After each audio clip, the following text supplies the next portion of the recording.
And away we go, episode 1306 of the Al Galdi podcast. It is Monday, April 20th, 2026. It is the first day of the Washington Commanders' 2026 offseason program. An NFL team's offseason program. It is made up of different phases with different rules. We won't go over everything right now, but here are the basics of your Washington Commanders' 2026 offseason program. The first day is this day of Monday, April 20th.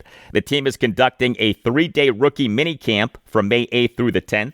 The team is conducting three-day batches of OTA workouts, May 27th through the 29th, June 2nd through the 4th, and June 9th through the 11th. And the team is conducting a 3-day mandatory minicamp from June 16th through the 18th. Hello and welcome to this Monday installment of the Al Galdi podcast, on which we talk Washington Commanders on every episode, no matter the time of year. The man who had been arguably the best interior defensive lineman in the NFC East now is gone from the NFC East. The Cincinnati Bengals, they late Sunday morning announced having traded the number 10 overall pick in the 2026 NFL Draft to the New York Giants for Dexter Lawrence. He now is out of the NFC East. He is out of the Washington Commanders division. But the Giants now have both the number 5 overall pick in the 2026 NFL Draft and the number 10 overall pick in the 2026 NFL Draft. What might this mean for who is available to Washington with its number 7 overall pick in the draft? Next segment, I'll speak with NFL analytics pioneer and NFL analyst Mike Tanier of Too Deep Zone on Substack. Among the many topics that we'll discuss, whether the 2026 NFL Draft is a bad draft, whether positional value matters less than normal for this draft, who Washington should most hope is available with its number 7 overall pick in the draft, the likelihood of trades in the first round of the draft,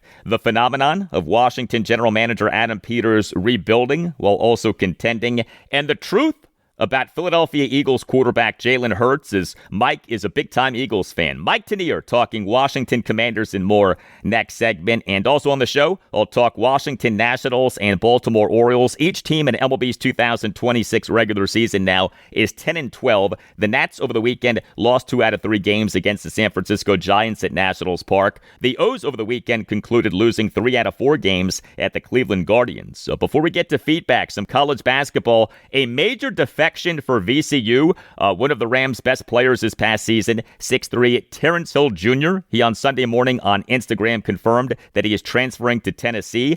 Also, a note on our Washington Wizards. So the Phoenix Suns, they are in the NBA playoffs. So this via a 111-96 win over the Golden State Warriors late night this past Friday night in the play-in tournament. The Suns making the playoffs means that the Wizards' first-round pick swap with the Suns in the 2026 NBA draft will go unused. The Wizards still have first-round pick swaps via the Suns for the 2028 and 2030 NBA drafts. So all of this due to the Bradley Beal trade of June 24th, 2023. The Wizards in the Bradley Beal trade sent Beal, Jordan Goodwin, and Isaiah Todd to the Suns for a number of assets. So the Wizards got 6 second-round draft picks, which were/are in the 2024, 2025, 2026, 2027, 2028, and 2030 NBA drafts. The Wizards got 4 first-round pick swaps, which were/are in the 2024, 2026, 2028, and 2030 NBA drafts. And the Wizards got 2 players in Chris Paul and Landry Shamet, and the Wizards then turned Chris Paul into Jordan Poole, and then turned Jordan Poole into C.J. McCollum, and then turned C.J. McCollum into Trae Young. And yes, that is a bit of an oversimplification of things, but the bottom line is that the asset management that has been demonstrated by Monumental Basketball president Michael Winger and Wizards general manager Will Dawkins has been terrific. This is a big part of why I'm the most optimistic about the Wizards that I've been in years. Winger and Dawkins know what they are doing. You can hit me up on X at Al Galdi. You can email me the Al Galdi podcast at yahoo.com. Feedback on the Washington Commanders' new uniforms that the team announced this past Wednesday morning. Email from Kim, writes Kim. I am really excited about the new look. I don't like black for the team, never liked introducing that color scheme, but the spear is awesome. Well done. Now, let's use that uniform all the time. Thank you for that, Kim. Email from Billy D in Florida. Writes Billy D, hey Al, hope you and your family are well. I like the new uniforms. I applaud the return to the historic burgundy and gold. I like the stripes on the pants and the other trimmings. Only one complaint, I wish the team would have used the spear on both helmets, not just the alternate. I think the spear enhances the taco holder W. Have a great day. Thank you for the email, Billy D. I agree. I want what we have with the helmet for the Hellraiser alternate uniform on the helmet for the primary uniform. The spear through the W on the helmet for the Hellraiser alternate uniform looks great, and the W on the helmet for the Hellraiser alternate uniform is much better than the W on the helmet for the primary uniform. I much prefer the burgundy W in gold trim over the all gold W, the taco W. Email from Chris Moore in Odenton, Maryland. Writes Chris, I too was disappointed about the spear not being part of the now main helmet, but I think I know why this was done. The NFL just started allowing alternate helmets within the past couple of years and has weird waiting periods / limits on changes. Maybe since the new, now main helmet was just introduced last year, the NFL won't let the team change the main logo. That's the only explanation that makes any sense to me. Thank you for that, Chris. Maybe, although that reasoning has not been given by the team and has not been reported, but the team had to have known that the helmet for the Hellraiser alternate uniform would be especially well received. But, the team also may have a lot of belief in that new primary helmet. After all, the general manager, Adam Peters, during his and assistant general manager Lance Newmark's joint pre-draft press conference this past Thursday afternoon, raved about the new primary helmet and ripped the team's previous primary helmet. Here you go. I can tell you, I feel really great about it and really excited. I love looking at this helmet. It's really a lot better than the last one. Yeah, Adam Peters throwing shade on the team's previous primary helmet. Email from Brian Young. Writes Brian, I want the white calf image as the helmet logo more than anything else at this point, but with the obvious Redskins colors now back, bringing back the logo of the proud leader would essentially cause most logical people to start calling the team the Redskins again. If it looks like a duck and quacks like a duck, it is a duck. The NFL is way too cowardly to allow this, at least for now. I sense a slow walk back to normalcy with the owners playing the long game here. Thank you for the email, Brian. That is exactly what I talked about on Friday's show, episode 1305. The Josh Harris ownership group, with the issue of the brand, is playing a long game. This is a process, and what is the case today might not be the case tomorrow. Look how much things have changed regarding the brand just since the Harris Group bought the team in July 2023. We now have that Redskins logo of the proud Native American warrior displayed in multiple parts of Northwest Stadium. The team these days is posting plenty of footage in which that logo is visible. The logo is no longer being censored by the NFL, as was the case 2 years ago. Remember, the NFL in February 2024 on X put out Super Bowl themed posts in which the league censored the Redskins helmet with the proud Native American warrior. Now we have the new uniforms, with the primary uniform being a near replica of the Redskins primary uniform from the glory days of the 1982 through 1992 seasons, and the alternate uniform featuring a helmet that on each side has a spear going through a W. July 2023 was less than 3 years ago. Who knows how different things might be 3 years from now, and 3 years after that, and 3 years after that, etc. Well, we as Washington, D.C. sports fans know a lot about rebuilds, right? Spring is a great time of year to reset your wardrobe, but unlike the Nats and Wizards rebuilds, a resetting of your wardrobe doesn't take years. Thanks to Quince. Quince is great. The fabrics feel elevated, the fits are thoughtful, and the pricing actually makes sense. Quince makes high-quality, everyday essentials using premium materials like 100% European linen and an insanely soft flow-knit activewear fabric. Quince's men's linen pants and shirts are lightweight, breathable, and comfortable. Basically, the perfect layer for spring. The pants strike the right balance between laid-back and refined, so you look put together without trying too hard. And maybe the best aspect of Quince is that its prices are 50 to 60% less than those for similar brands. How? Well, Quince works directly with ethical factories and cuts out the middlemen, so you're paying for quality, not brand markup. Everything is designed to last and make getting dressed easy. Refresh your wardrobe with Quince.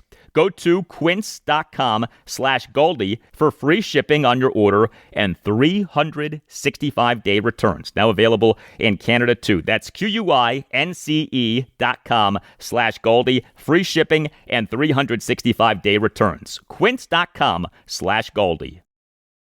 We've all been there. You're away for the weekend, the big game is on, and you realize you're restricted from watching. Or maybe you're trying to check the latest lines on your betting app, but your local network is blocking the site. These are the ultimate unforced errors. You can prevent this from happening to you with IPVanish. IPVanish is the powerhouse VPN designed to keep you in the game no matter where you are. IPVanish helps you stay connected to your favorite team and streaming services while you travel, but it's not just about watching the game. For the bettors out there, IPVanish provides an extra layer of security and privacy that helps you access your account safely on public Wi-Fi. Plus, IPVanish is lightning fast, so you won't have to worry about lag during those crucial live betting moments.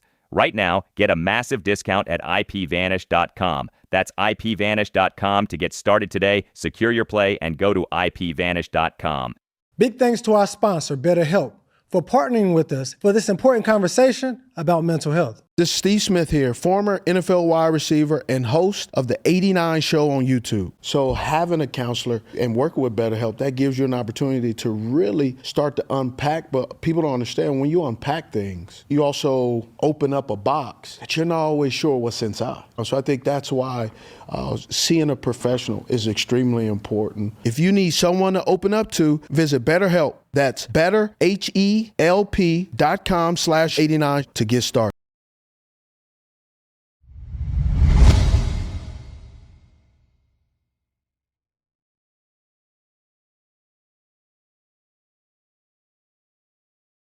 Hey, thank you to all of you who have given this podcast a 5-star rating and to have written nice reviews of the podcast. You on Apple Podcasts and on Spotify can both rate the podcast and write reviews. 5-star ratings are very much appreciated. Positive reviews are very much appreciated. We have arrived at the week of the 2026 NFL Draft, which will take place Thursday through Saturday. Is happening in Pittsburgh. Thursday night, round 1. Friday night, rounds 2 and 3. Saturday afternoon, rounds 4 through 7. What are the Washington Commanders going to do with their number 7 overall pick? It is a pleasure to welcome back to the Al Galdi podcast a pioneer in NFL analytics, NFL analyst Mike Tanier. Mike has been writing about the NFL from an advanced statistical perspective for years. He was a senior NFL analyst for Football Outsiders from September 2005 to May 2023. His Substack, Too Deep Zone, is a terrific read. You can find that at miketanier.substack.com, and Tanier is spelled Tanier. Hey, Mike, good to talk to you. A lot of good content on your Substack about the 2026 NFL Draft, including breakdowns of position groups. For someone like you with such a heavy background in football analytics, how much of your draft analysis is based on analytics versus how much is based on traditional watching of video? I try to incorporate analytics and just raw statistics. Usually when we're talking about analytics, we're talking about like big time, studies and research and mixing the stats together in interesting ways. And, I'm still in contact with Aaron Schatz and the people who used to be Football Outsiders, now FTN. And I get a lot of information from that. But I like to use a lot of raw statistics now. Sources like Sports Info Solution can give you things, very simple things like missed tackles by defenders or tackles avoided by running backs, drop passes, blown blocks by offensive linemen, total pressures, the number of times a cornerback was targeted, which can tell you a lot because sometimes the really good cornerbacks go a month and no one throws at them. That's kind of telling you something. So you'll look at their stat sheet and there'll be a bunch of zeros on it and you'll realize that the other team was thrown to the other side of the field. So I try to incorporate as much of that as possible because it informs what you see on tape. It informs what you see on film. You might see something once on film, but if it's the only time it happened, that doesn't tell you much. You see something once on film, you go back to the stats and say, oh, I saw him drop a pass. Oh, he dropped 8 passes. Then you've got something that you can really build a body of knowledge out of. Interesting that you look at raw statistics from a draft prospect's collegiate career, not just advanced statistics. Right. And usually it's not just the old raw statistics you'd get on the back of the football card where it's like rushing yards, receiving yards. We know what can happen with that. We know quarterbacks can get a 75% completion rate by throwing slot screens over and over again. But now it is so much easier to sort if you get a good statistical source to do things like, let me just sort out the Power 5 conferences, or let me sort out the pressures and the knockdowns in addition to the sacks. Let me sort out the cornerbacks slot targets versus his outside targets, or our receivers the same way. So if you say this guy's a slot guy or an outside guy, you can get good data on that. For Arvell Reese, for example, we've got raw data how many times he rushed the passer. He only rushed the passer about 120 times in college last year. He was an off-ball linebacker dropping into coverage. Information like that can really inform and flesh out what's otherwise observations made watching film, watching tape. Something that stands out to me now is when you look at the profile page for a player on a college football team's official website, you these days will see the team incorporate advanced statistics in touting the player, especially Pro Football Focus statistics. The schools themselves don't just stick to the raw statistics. Mike, the movement has come a long way. Right. Now, of course, the school will always put the most flattering things in there, and they'll put the PFF score, and they might put in what he ran using his wearable tech with his with a little RPM thing on it, and say, "Oh, he once ran 23.5 miles an hour in practice. That's great."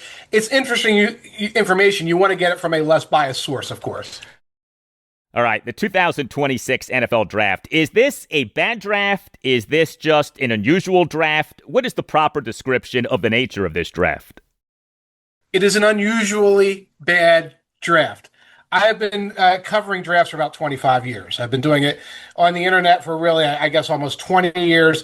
The worst draft I can remember, I always get the year wrong. I think it was 2013. It was the year that it was all offensive linemen, Luke Jokel and guys like that. Lane Johnson was one of them, but like he was the best of the linemen. And there were almost no quarterbacks of substance. It was guys like E.J. Manuel at quarterback.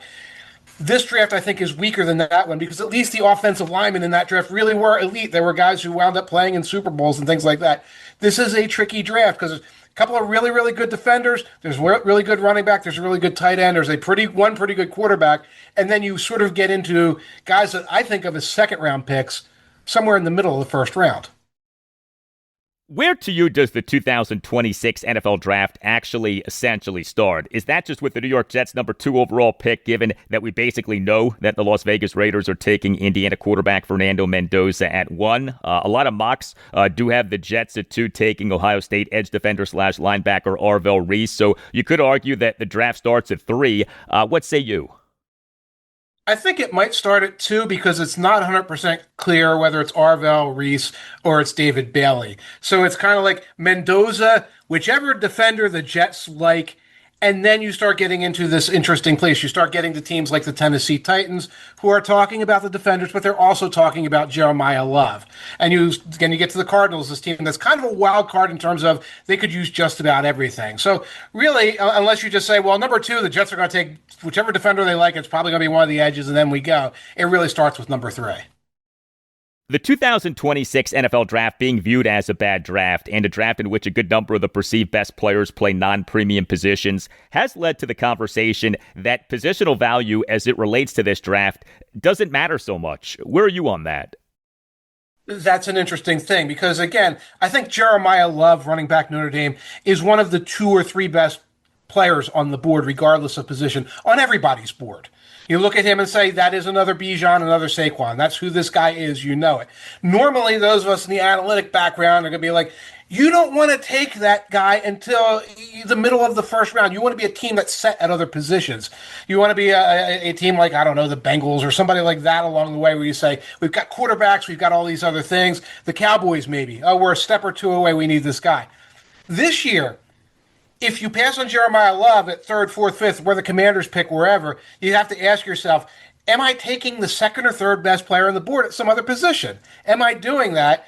For a team like the Commanders, we do have our quarterback, so why not add the running back? A team like the Titans can say the same thing. A team like the Giants can say the same thing. So you have to be less sort of like evangelical about analytics because you can say, well, I can see why other teams are doing this. The alternatives weren't as great as they usually are. So I was going to ask you, but it sounds like you've already given the answer. The Commanders should not feel shame if they take Notre Dame running back Jeremiah Love at 7. You would not have a problem with Washington doing that. I would not because where the Commanders pick, it is really on the edge of, after this, you're dipping into the next bunch of guys. Usually that ledge is like 12 or 13. Now it's at 7 or 8, somewhere in there. So most of the people I look at who try to analyze who the Commanders are going to take, the logic is they're taking who's left. Okay, of like the 6 or 7 guys. Obviously, won't be Mendoza. They wouldn't take him anyway. But maybe Sonny Styles is left. Well, that's a good pick. Maybe Caleb Downs out of Ohio State is left. That's who they take. Maybe it's Reuben Bain. That's who they take. If it's Jeremiah Love, it's not a foolish thing to do. The one thing I would say is they should probably be looking to trade down as well because you lack a second-round pick. You lack that fourth-round pick. But that's easier said than done because all the other teams are looking at the same draft class. So they might not like what they want at 7. It takes 2 to tango, and the Commanders might not even be able to make a draft like that. You talk about the idea of who is left with this draft. Who realistically should Washington most hope is left at 7? I think Styles would be an instant upgrade player at linebacker, kind of like all the things that Bobby Wagner was doing 2 years ago, was trying to do last year. He does those at a elite, high, younger level. I think Downs is also a reasonable person there. I'm seeing David Bailey fall. I think that's extremely unlikely. I cannot imagine David Bailey getting by the Titans. But if he does, you take him and run with it. Like, all of these players are reasonable options for the Commanders because one of the main things this team, and you've probably talked about a lot, needs to get younger. Needs to get younger and faster. They were the oldest roster in the NFL last year. It showed the guys who weren't hurt were a step slow. So if you can come in and you can say, oh, we're bringing in one of these Ohio State defenders who can run and fly, etc., it's a can't go wrong, can't miss pick. And I think there's a degree Love falls into that category as well. Are there position groups that you especially like in this draft? Edge rusher is probably number 1. Off-ball linebacker, traditional linebackers number 2. I kind of like the cornerbacks number 3. Okay, cornerback is another position, by the way, that would be extremely useful for the Commanders. That's been a problem position for a couple of years. I'm not sure if Mansour Delane is going to reach that far. I have a funny feeling he doesn't get past, say, the Giants, but that would be another pick. A lot of guys after him, there are guys like Jermon McCoy, Chris Johnson, who I really like. Those are the strengths. Pretty much anywhere on offense, you're looking at a weakness, I think. I very much want Washington to trade down from 7, though that may not be likely. How likely are trades in the first round of this draft? I've read general managers, and I've heard from people who follow the draft, and they're saying, expect a lot of trades. And I turn into Ricky Wooders for who, for what. Who's trading around? If they're looking at a pool of guys and say, okay, there's a bunch of edge rushers, a bunch of cornerbacks, a bunch of safeties, a bunch of linebackers, and you get who you get at wide receiver, where are you going to get those trades? I think a lot of the trades in most drafts are motivated by shuffling around to get the quarterback, or shuffling around because there's 2 really good wide receivers, and after that there's a shelf, and somebody needs to jump up take the shelf. I have a feeling that once we get to a certain point in the draft, all the teams will be calling each other saying, hey, we're willing to trade down a little bit. And the other team's like, yeah, we want to trade down too. We can't all trade down. Nobody wants to trade up. Now, does that mean some team won't bargain hunt? That's not true. The end of the first round, you might see a team say, let's get back into the first round. That might be a place where a guy like Ty Simpson, the quarterback from Alabama, goes, as a team says, let's get him at the end of the first round so we can get a 5-year contract on a quarterback if he pans out. But I don't know where this influx of draft trading is going to come from. I think the interest in trading will be there. I just don't know if the partners are going to be there. If Washington does trade down from 7, would it not make sense for the Commanders to trade for a pick or more in next year's draft, as opposed to just more picks in this year's draft, given the perceived weakness of this draft? Yes, absolutely. That would. I don't think the Commanders should necessarily do that. Again, they're depleted in this draft with no second, no fourth. But teams might want to look at that. I guess it was a couple of years ago the Cardinals did that, where they just handed the Texans a second draft pick, and the Texans went out there and they got, I think, Will Anderson and somebody else who was amazing, and the Cardinals waited a year. You can do that. I like to point out that the Texans are a playoff team and the Cardinals are in last place and they're picking 4th overall, so that tells you something about that. But it's another situation where I bet teams would be picking up the phone and trying to do that. Hey, we'll just trade out for next year. And the other team's like, yeah, we kind of want to do that too. We're not that excited about who we're going to get. Let's just take the guys we're going to get here. Much more with Mike Tanier in moments, but if you are a Washington Commanders fan, check out bgobsession.com, an outstanding site for Commanders discussion. BG Obsession, or BGO, has been going strong since 2009. BG Obsession offers great contests, game day chats, and camaraderie. No politics, just football. Both old school and new school fans are welcome.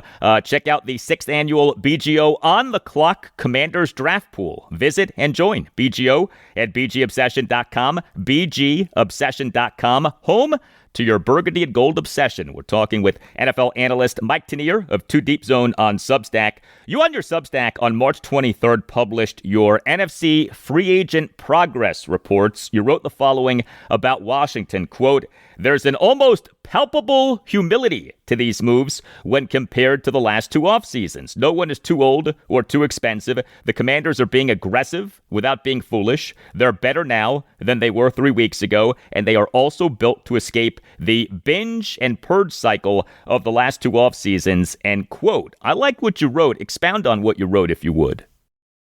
You know what? It's funny the way you said it, because in this offseason with their free agency, et cetera, it's like no one they picked is too old or too expensive. Last year, it was like they were standing outside. Hey, no one's too old. No one's too expensive. Come to the Commanders. Come on in, Debo. Come on in. Come on back, Bobby Wagner. Come on, Von Miller. And you know, I was in favor of a lot of those moves because the team did look like it was a player or two away from the Super Bowl. Obviously, they'd gotten success from some of the veterans in the past, and we all saw what happened. Again, this team that got old, got injured, got a step so fall apart at different levels. Now, some of these older guys were sent packing or have been invited to set packing, and when you start talking about guys like Odafe Owe, when you start talking about guys like Kayvon Chasen, there, I got it out. These are players who are in their younger prime. They are not expensive, big name, top of the marquee, coming in with really extreme contracts, really extreme expectations. They're closer to their early prime. They're going to come in. They're going to play roles properly, and you're going to see a team that should be a little bit younger, a little bit leaner at a lot of these positions, and not one that's going to fade down the stretch. So, I think the expectations are going to be a little lower, obviously, but the Commanders are building something that looks like a little more long-lasting than this. Hey, we're all in. We one player away. Here it comes, and then the wheels fall off almost immediately. Washington general manager Adam Peters is in the midst of trying to strike this delicate balance of rebuild the roster, but also win now, given the presence of a high-level quarterback in Jayden Daniels on a rookie contract. A head of football operations for a team in the current NFL, trying to build up a roster while also trying to contend. What do you make of trying to do that? Is there a proper way to go about doing that? There's no one formula. And again, theoretically, what they were doing last year did make a lot of sense. It seemed like that they were putting together the preseason projection from Football Outsiders DVOA was to win like 11, 12 games. They were supposed to win the NFC East or go toe-to-toe with the Eagles all year. They didn't. So that made a level of sense. It's just that, once that falls apart, here's what you're left with. It's kind of like if you go all in and you lose, you put all your chips on the table, so you don't have any chips anymore. So you look at this Commanders team and you realize, boy, some of these guys left, and the draft picks that would have replaced them are gone. Or the younger players that would have made the roster as UDFAs or 6th, 7th round picks in 2024, they had to take a back seat to the Zach Ertzes and the Austin Ecklers and some of these other older players. And there were some older guys at the end of last year that I was shocked they were still on rosters. Now you have this depleted roster that has to be built through the draft, and you don't have enough picks, has to be built through cheap free agency. I think it's a situation where there has to be a balance and a recognition. This might not be the year, and putting too much pressure on 2026 to be the year with a recuperating Jayden Daniels with holes in the roster. It has to be a measured plan that keeps the team competitive, keeps the team strong while it can, while at the same time restocking the shelves a little bit. You are a Philadelphia Eagles fan, right? Oh, yes. Born and raised. Okay, so you probably saw this, but during the joint season-ending press conference of Eagles Executive Vice President and General Manager Howie Roseman and Eagles head coach Nick Sirianni this past January 15th, had Roseman addressing this issue that we were just discussing. This was Roseman. Can I clarify one thing? Because I think it's important for our fans to understand. You can do whatever it takes to win now and still build for the future and still have those parallel paths. I just don't want it to get confused that we can't do whatever it takes to build a championship caliber team next year and also continue to have really good players on this team for the future. So, I just want to make sure that we're on the same page on that. Okay, no Eagles fan am I, but I do think that Howie Roseman is an elite NFL executive, and what he said there is 100% correct. An NFL team absolutely can both be in win-now mode and be in build-for-the-future mode, and Roseman with the Eagles has done a superb job of this. How has he done this? What can Washington learn from what Roseman has done in terms of building while also contending? Roseman and Snead and McVay in the Rams are just doing a completely different thing. It's four-dimensional chess. Now, in Roseman's case, and he actually talked about it, he's like, at one level, the veterans and the expense are on offense, and you're rebuilding on defense by draft for defense. That's kind of what the Eagles have been doing for a couple of years, and you see that all the expensive guys who are older and kind of hate each other, they're on the offense, and then the defense is doing this thing. And then you have to kind of pivot, according to Howie, and say, now you have to start drafting for offense. And you can look at the Eagles and say, oh yeah, they better draft somebody to replace Lane Johnson. They got to be ready for A.J. Brown to move on tomorrow, the next day, or the next day. And you have to start saying, we have to spend the money on defense. Why? Because Jalen Carter and Quinyon Mitchell are going to be those guys. That technique works when you've been on top for a while. You have to get on top for that process to work, because you can't necessarily do that to build to the top, because you wind up in a situation where maybe some of the veterans you were counting on don't turn out to be who you thought they were going to be. So that's kind of a move for sustaining success, not necessarily for reaching success. While we're talking Eagles, the hit piece on the Eagles QB1 Jalen Hurts was an ESPN.com piece that came out on April 1st, was co-authored by ESPN Eagles insider Tim McManus and ESPN NFL insider Jeremy Fowler. Headline, quote, "Inside Eagles 2025 friction as Jalen Hurts stands at crossroads," end quote. The piece included the following from a team source on Jalen Hurts, quote, "Poor body language, not always bought in, not the most coachable, and the players notice," end quote. What's your take on that piece? It's so Eagles. It's so Eagles. Philadelphia, you can't have nice things.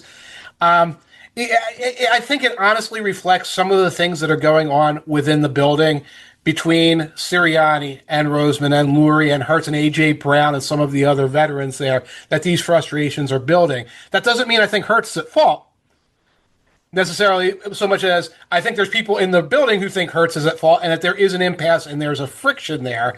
And I think that it showed in the Eagles' product the second half of the season, where it looked like a team where everybody had tuned each other out and was doing their own thing. Do you think he's the Eagles' QB1 beyond this season? Let's see how this season goes. This season, I think there's not even a question.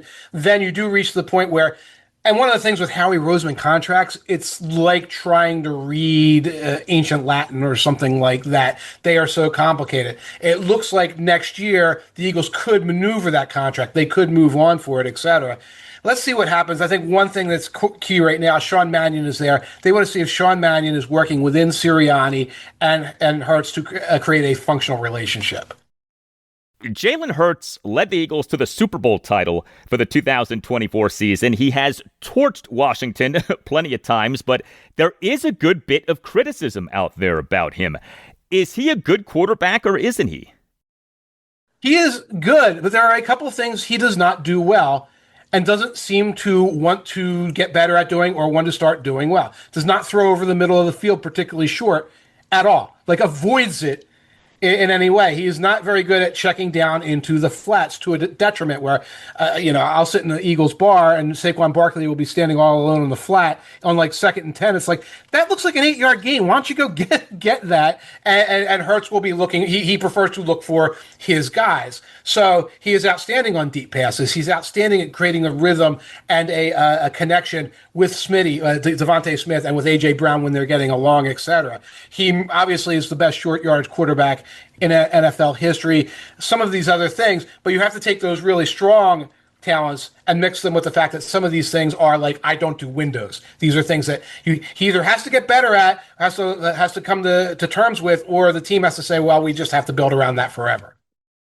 NFL analyst Mike Tanier of Too Deep Zone on Substack. Mike, thank you. All the best. Always a pleasure. Take care and enjoy the draft. All right, the Nace Law Group, Accident and Injury Lawyers, has been a Washington, D.C. institution for decades. If you feel that you've been wronged, if you think that you've been wronged but aren't sure, contact the Nace Law Group, Accident and Injury Lawyers, and schedule a no-obligation appointment. Call 202-902-7611 or visit WashingtonDCInjuryLawyers.com and tell the Nace Law Group that Al Galdi sent you. Founded in 1979, the Nace Law Group offers fierce advocacy on behalf of medical malpractice, birth injury, and personal injury victims. Led by the great Chris Nace, the Nace Law Group is focused on providing exceptional care and counsel for those who need such things the most. The Nace Law Group fights for what it believes in: you, your family, and your future. You with the Nace Law Group have an experienced advocate on your side. The Nace Law Group has secured millions of dollars in verdict and settlement amounts for clients to better enable them to care for themselves and their families. Call 202-902-7611 or visit WashingtonDCInjuryLawyers.com and tell the Nace Law Group that Al Galdi sent you. That's 202-902-7611 or WashingtonDCInjuryLawyers.com, and make sure that you mention that Al Galdi sent you. The Nace Law Group, Accident and Injury Lawyers.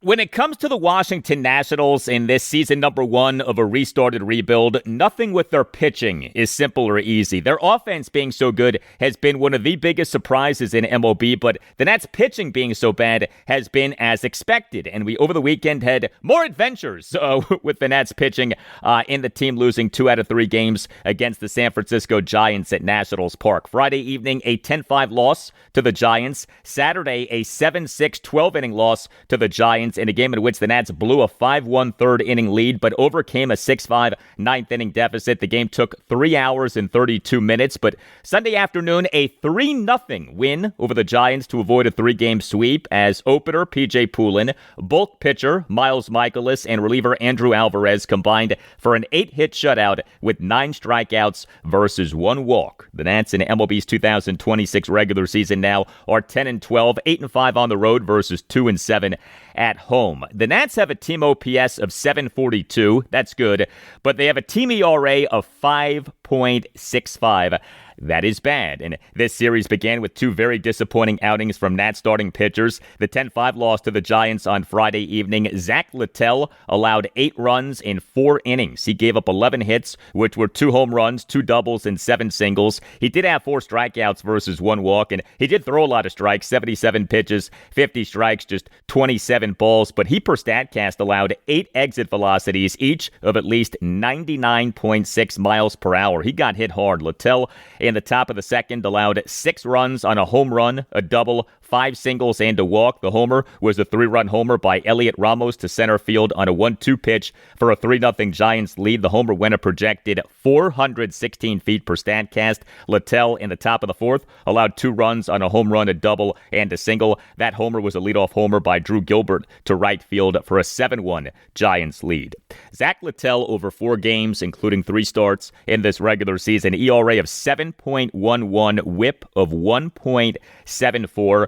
He, over the 2024 and 2025 regular seasons, was quite good for the Tampa Bay Rays and Cincinnati Reds, who acquired him via trade with the Rays this past July 30th. He made at least 29 starts in each of the 2024 and 2025 regular seasons, and he during that stretch accumulated 6 wins above replacement per Baseball Reference, an ERA of 3.73 and an ERA plus of 111, but he for the Nats has been really bad. The 7-6 12-inning loss to the Giants on Saturday, Cade Cavalli allowed 3 runs, 1 earned in 4 innings. He gave up 7 hits, which were 2 doubles and 5 singles. He did have 5 strikeouts versus no walks, and while he threw a lot of pitches, he also threw a lot of strikes, 92 pitches, 63 strikes, just 29 balls. But the Giants fouled off 21 of his pitches. Cavalli in the top of the 3rd allowed 2 runs, but both of them were unearned due to a one-out fielding error error by third baseman Jorbeat Bibas and a two-out fielding error by left fielder Dalen Lyle. Bibas bobbled a one-out grounder by Matt Chapman. Lyle bobbled his handling of a two-out double by Casey Schmidt to left field on a 1-2 pitch. 2 runs scored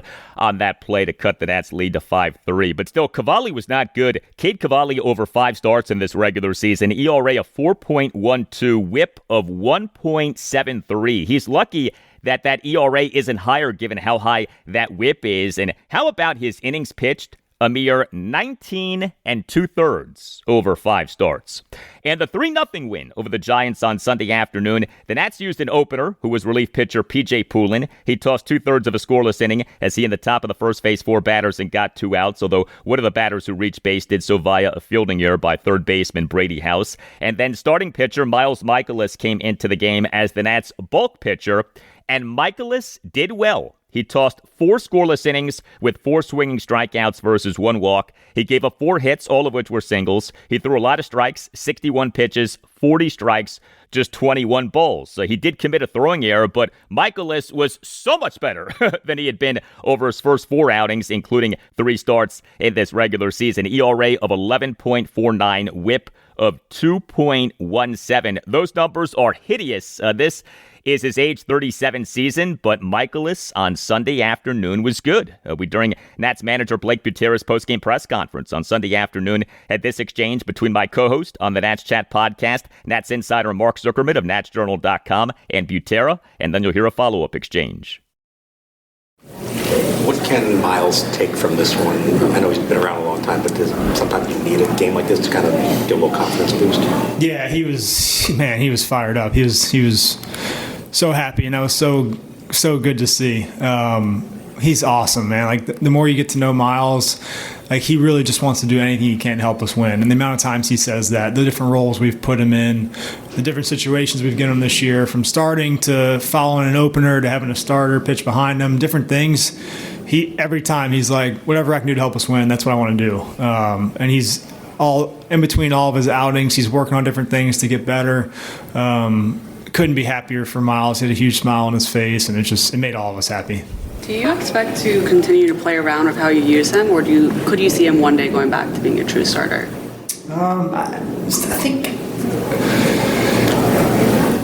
I think Miles and us as a staff definitely going to continue to talk about what makes sense. It's not just Miles. It also depends on who we're facing and the lineup we're facing, what makes most sense. The opener was not specifically about Miles. It was also about the lineup.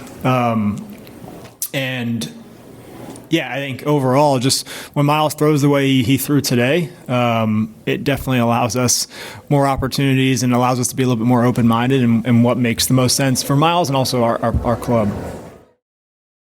I love it. The Nats getting buy-in on their new process. The Nats relief pitching in the team losing 2 out of 3 games against the Giants at Nationals Park over the weekend was good. The 10-5 loss to the Giants on Friday evening, 3 Nats relievers combined to allow 2 runs in 5 innings. The 7-6 12-inning loss to the Giants on Saturday, 4 Nats relievers combined to allow 4 runs, 3 earned in 8 innings. And the 3-0 win over the Giants on Sunday afternoon, the Nats used just 1 pitcher beyond opener P.J. Poulin and bulk pitcher Miles Mikolas. That pitcher was Andrew Alvarez, and he tossed 4 1/3 scoreless innings with 5 strikeouts. Tremendous work by him.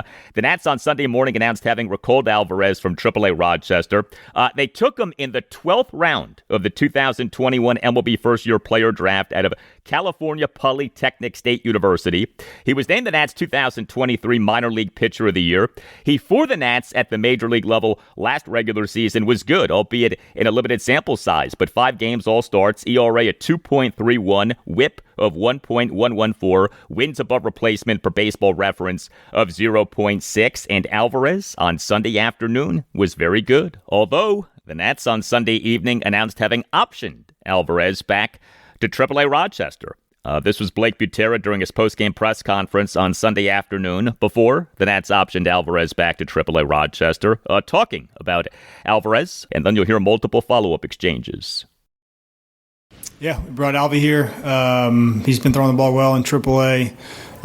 Knew he could give us some length. Knew he could give our bullpen well-deserved rest, given what we're in right now is 17 in a row, and that went as perfectly as it could have. And all those guys threw the ball extremely well. Between starting with a reliever and then having 2 starters to finish out the game, those are 3 guys who probably didn't expect to be pitching in those exact spots coming into the year. What does it say about their buy-in, not just that they pitched well in those roles, but that they've embraced them to begin with? Yeah, it's huge. Can't thank our players enough and our coaches enough to, one, communicate the different roles that our guys might see themselves in this year, and secondly, our players taking it and running with it, and not having any excuses and being ready to go whenever their name's called. And when they do what they did today, it's just pretty amazing. Is that a challenging thing to communicate to those guys? I don't think so. It's just when you communicate the right way, I think players understand. And at the end of the day, whether they, love to hear certain things or don't like to hear certain things, looking back, as long as we're transparent with them and upfront with them and they know where they stand, that's what's most important to us as a staff. We want to make sure there aren't really any surprises whenever we can avoid those, and make sure we put ourselves in a position to have success. Yeah, the Nats with this bullpen have been making so many moves, as we, with Paul Taboni as Nats president of baseball operations, are seeing an extreme willingness to option relievers back and forth between the major league level and AAA Rochester. Reliever Paxton Schultz, he in the 10-5 loss to the Giants on Friday evening, allowed 1 run in 3 innings. The Nats on Saturday night announced having optioned Schultz to AAA Rochester. Reliever Orlando Revolta, he did well in the Nats 4-game split at the Pittsburgh Pirates last week, but the Nats on Friday afternoon announced having activated reliever Richard Lovelady and having optioned Revolta to AAA Rochester. It was just last Monday afternoon, April 13th, that the Nats announced having recalled Revolta from AAA Rochester. There lately with the Nats has been a lot of this kind of thing. The Nats offense, in the team losing 2 out of 3 games against the Giants at Nationals Park over the weekend, was mostly good, although the worst game for the offense was the Nats' only win in the series. So the 10-5 loss to the Giants on Friday evening, the Nats were pretty good offensively, 5 runs, 8 hits, which were 2 home runs, a double, and 5 singles, so 3 walks. The Nats did go just 1 for 6 with runners in scoring position. The 7-6 12-inning loss to the Giants on Saturday, the Nats were mostly good offensively, 6 runs, 10 hits, which were a home run, 3 doubles, and 6 singles, 5 walks. So the Nats did go just 4 for 19 with runners in scoring position, as the Nats in the bottom of the 10th had the bases loaded with no outs, but did not score. Also, the Nats made 2 big outs at third base. Dalen Lyle, he is the Nats starting left fielder and number 6 batter, went 2 for 6 with a double and a single. He was credited with an outfield assist, but also committed a fielding error in the Giants' 2-run third. But Lyle, in the bottom of the third, had a leadoff double into right center field, but he then got picked off at third base for the second out. And Brady House, he and the Nats' 1-run ninth, had a pinch 2-out RBI single to center field on an 0-2 pitch to tie the game at 6. But Curtis Mead got thrown out at third base to end the inning, and Mead went into third base standing up. Just awful. Blake Butera, during his postgame press conference, said that he had never seen something like that before. And that, quote, "that can't happen," end quote. No, that cannot happen. The 3-0 win over the Giants on Sunday afternoon. The Nats really weren't that good offensively. Just 3 runs, just 7 hits, just 1 walk. 3 of the 7 hits were extra base hits, as the Nats had a home run, 2 doubles, and 4 singles. So the Nats went 2 for 8 with runners in scoring position. But the aforementioned Curtis Mead, he atoned, at least somewhat, for his base running blunder in Game 2 of the series. He is the Nats starting first baseman and number 2 batter, went 1 for 4 with a 2-run homer. It was good to see that. Mead, in the Nats' 3-run fifth, had a went-out first pitch 2-run homer to left field for a 3-0 Nats lead. Keibert Ruiz, he is the Nats starting catcher and number 9 batter, went 2 for 3 with an RBI double and an infield single. Ruiz, in the Nats' 3-run fifth, had a full-count RBI double to left center field for a 1-0 Nats lead. Giants left fielder Elliot Ramos failed in his attempt at a diving catch, and Nasim Nunez scored from second base standing up, but he scored despite the ball beating him to home plate. The Giants catcher Patrick Bailey failed to make the catch. So the Nats right there nearly had another base running blunder. And Ruiz himself earlier in the game was guilty of a base running blunder. Ruiz in the bottom of the third had a leadoff infield single to the left side of the infield, but he got thrown out in breaking back towards second base and then being slow to advance to third base on a pop-up by Curtis Mead to no man's land in left center field on what was officially a fielder's choice. and not a single. Way too much sloppiness from the Nats on the base paths. A good series for James Wood. He was the Nats' number one batter for each of the 3 games in the series. The 10-5 loss to the Giants on Friday evening, Wood, as the Nats starting right fielder, went 1 for 5 with a solo homer. He and the Nats' 1-run 7th had a leadoff opposite field homer to left center field to cut the Nats deficit to 9-5. The homer went a projected 441 feet per Statcast, was the longest opposite field home run in an MLB regular season game since a 452-foot opposite field homer by the Colorado Rockies' Nolan Jones on September 13th, 2023. The 7-6 12-inning loss to the Giants on Saturday. Wood, as the Nats starting right fielder, went 1 for 3 with a solo homer, 2 intentional walks, and a bases-loaded hit by pitch. He and the Nats' 1-run first had a leadoff first pitch opposite field homer to left center field for a 1-0 Nats lead. That homer went a projected 406 feet per Statcast. And the 3-0 win over the Giants on Sunday afternoon. Wood, as the Nats starting left fielder, went 0 for 3 with a walk and 2 strikeouts. James Wood for this regular season now has an OPS of 931.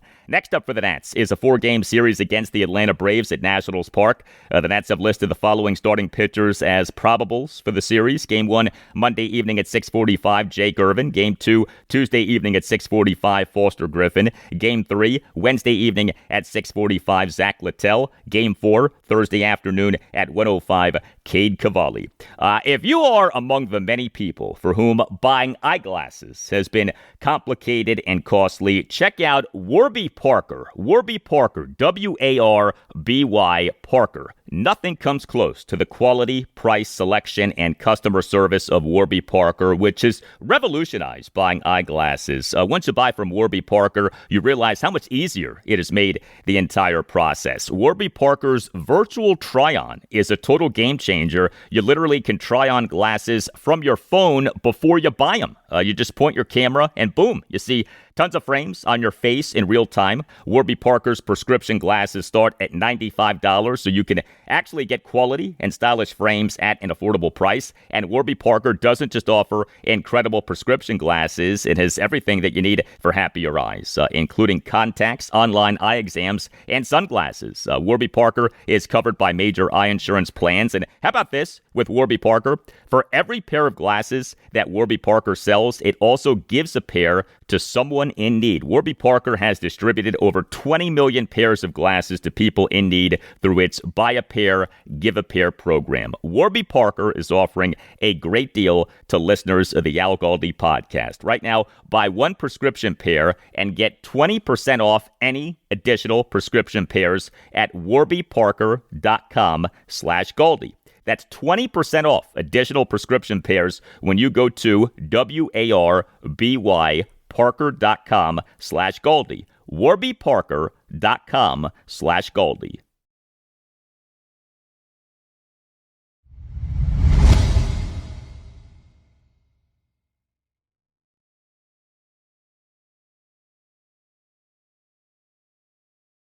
Well, the Baltimore Orioles, off winning 6 out of 7 games, now have lost 5 out of 6 games. The O's over the weekend concluded losing 2 out of 3 games at the Cleveland Guardians. Thursday evening, a 4-2 loss at the Guardians in a game in which the O's got no hit for 8 innings. Friday evening, a 6-4 win at the Guardians in a game in which the O's overcame a 4-0 eighth-inning deficit by scoring 6 runs in the top of the 8th off the Guardians hitting a grand slam in the bottom of the 7th. Saturday evening, a 4-2 loss at the Guardians in a game that the O's lost despite out-hitting the Guardians 4-3 as the two teams combined for just 7 hits in the game. And Sunday afternoon, an 8-4 loss at the Guardians. The O's in MLB's 2026 regular season now are 10-12. Not a good series for the Orioles offense. The 4-2 loss at the Guardians on Thursday evening. The O's were really bad offensively. Just 2 runs, just 4 hits, which were a double and 3 singles. So just 2 walks, so 2 for 4 with runners in scoring position. As mentioned, the O's got no hit for 8 innings. innings. The 6-4 win at the Guardians on Friday evening. The O's were good offensively, 6 runs, 7 hits, which were a home run, a double, and 5 singles, 6 walks, 2 for 8 with runners in scoring position. Jeremiah Jackson, he is the Orioles starting second baseman and number 9 batter, went 1 for 4 with a 3-run homer. Did commit a fielding error, but Jackson in the Orioles' 6-run eighth had a 2-out, 3-run homer to left field for a 6-4 Orioles lead. This came a half inning after he committed a fielding error to begin the Guardians' 4-run seventh. Also, Weston Wilson, he in the Orioles' 6-run eighth, had a pinch, 1-out, bases loaded, 2-run double off the left field wall to cut the Orioles' deficit to 4-3. The O's on April 13th announced having selected the contract of Wilson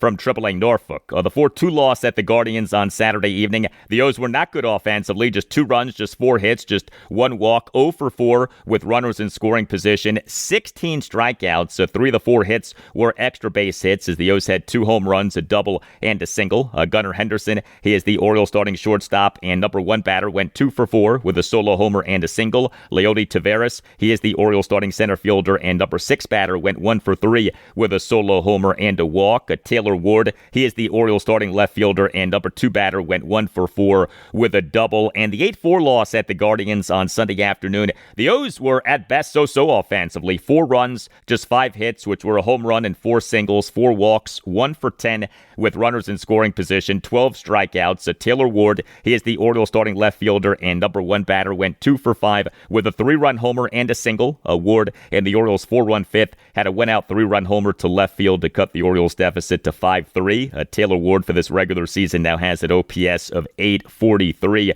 But the O's for this regular season have a team OPS of just 691. Not good enough. Although so many key hitters are on injured lists, and I do keep reminding myself of this. What's happening with the O's right now is disappointing, but what's also true is that the team, for a 3rd consecutive season, is getting walloped by injury. But catcher Adley Rutschman, third baseman / second baseman Jordan Westberg, second baseman Jackson Holliday, first baseman Ryan Mountcastle, outfielders Tyler O'Neill and Heston Kjerstad. Each guy right now is on an injured list of some kind. The Orioles starting pitching in the team losing 3 out of 4 games at the Guardians was not good. The O's for this regular season have a starting pitching ERA of 4.39. Disappointing considering that the O's came into this regular season with, on paper, their best starting pitching rotation in years. So the 4-2 loss at the Guardians on Thursday evening, Shane Baz allowed 4 runs in 6 innings. The 6-4 win at the Guardians on Friday evening, Chris Bassett was good. He tossed 5 scoreless innings, gave up 4 hits, all of which were singles, issued 4 walks and a wild pitch, recorded just 2 strikeouts, threw a lot of balls too, 100 pitches, 56 strikes, 44 balls, but he threw 5 shutout innings. The 4-2 loss at the Guardians on Saturday evening, Dean Kramer allowed 3 runs in 6 innings. He gave up just 2 hits, but they were a 3-run homer and a single. He issued 2 walks. He did record 7 strikeouts. He threw 95 pitches, 58 strikes, 37 balls. Kramer in the bottom of the 5th gave up a 2-out 3-run homer by Brian Rocchio to right field for a 3-1 Guardians lead. And the 8-4 loss at the Guardians on Sunday afternoon, Trevor Rogers was bad for a 2nd consecutive outing. He allowed 6 runs, 5 earned in 5 innings. He gave up 6 hits, which were 2 home runs, a double, and 3 singles. He issued 2 walks. He did record 5 strikeouts. He did throw a lot of strikes, 95 pitches, 68 strikes versus just 27 balls. So the unearned run that he allowed was due to a missed catch error by Rogers in the Guardians' 1-run third. But Rogers was coming off what he did in the Orioles' 4-3 loss to the Arizona Diamondbacks at Oriole Park at Camden Yards this past Tuesday evening. 4 runs in 4 2/3 innings. This is not the Trevor Rogers who we had come to know and love. If Rogers has regressed, watch out, man. Things could get really bad for the O's. Got to get Trevor Rogers back on track. During O's manager Craig Albernaz's postgame session with reporters on Sunday afternoon, had this exchange between Orioles insider Rich Dubroff of BaltimoreBaseball.com and Albernaz. 2 rocky starts from Rogers in a row. Are you concerned at all about him? No, I'm not concerned. The stuff looked good. He might say otherwise, but for us, it looked good. Like I said, it was just really him just covering first base, and you can never give a team an extra out. So, and that's what happened, and he just couldn't limit the damage as far as just the pitch total and the cascading effect of that. All right. And the Orioles relief pitching in the team losing 3 out of 4 games at the Guardians was very mixed. The 4-2 loss at the Guardians on Thursday evening, 2 Orioles relievers combined for 2 scoreless innings with 4 swinging strikeouts. Okay, that was good. The 6-4 win at the Guardians on Friday evening, 5 Orioles relievers combined to allow 4 runs, 1 earned in 4 innings. Anthony Nunez officially allowed 1 run in 2/3 of an inning, but he at the bottom of the 7th gave up a 2-out grand slam by Daniel Schneemann to right field for a 4-0 Guardians lead. However, Rico Garcia did make history. He tossed a perfect bottom of the 8th, making it so that he had not allowed a run or a hit over his first 10 appearances in the 2026 regular season, a new franchise record for most consecutive appearances by a pitcher to begin a regular season without allowing a run or a hit. Also, Ryan Helsley, he tossed a scoreless and hitless bottom of the 9th for the save. The 4-2 loss at the Guardians on Saturday evening, the O's used just 1 reliever, who was Albert Suarez. He allowed 1 run in 2 innings. He in the bottom of the 8th gave up a leadoff homer by Josh Naylor to right field for a 4-2 Guardians lead. In the 8-4 loss at the Guardians on Sunday afternoon, 2 Orioles relievers combined to allow 2 runs in 3 innings. Tyler Wells was really good. He tossed 2 perfect innings with 5 strikeouts, but Cameron Foster in the bottom of the 8th allowed 2 runs. The O's this past Thursday afternoon announced having recalled Foster from AAA Norfolk. A very disjointed start for the O's to this regular season. We're only 22 games into the 162, understood, but 10-12 is not what we were hoping for, given all of the money that the O's spent since the end of last regular season, which of course was a highly disappointing regular season for the O's. Next up for the O's is a 3-game series at the Kansas City Royals. The O's have listed the following starting pitchers as probables for the series. Game 1, Monday night at 7:40, Kyle Bradish. Game 2, Tuesday night at 7:40, Shane Baz. Game 3, Wednesday afternoon at 2:10, Chris Bassett.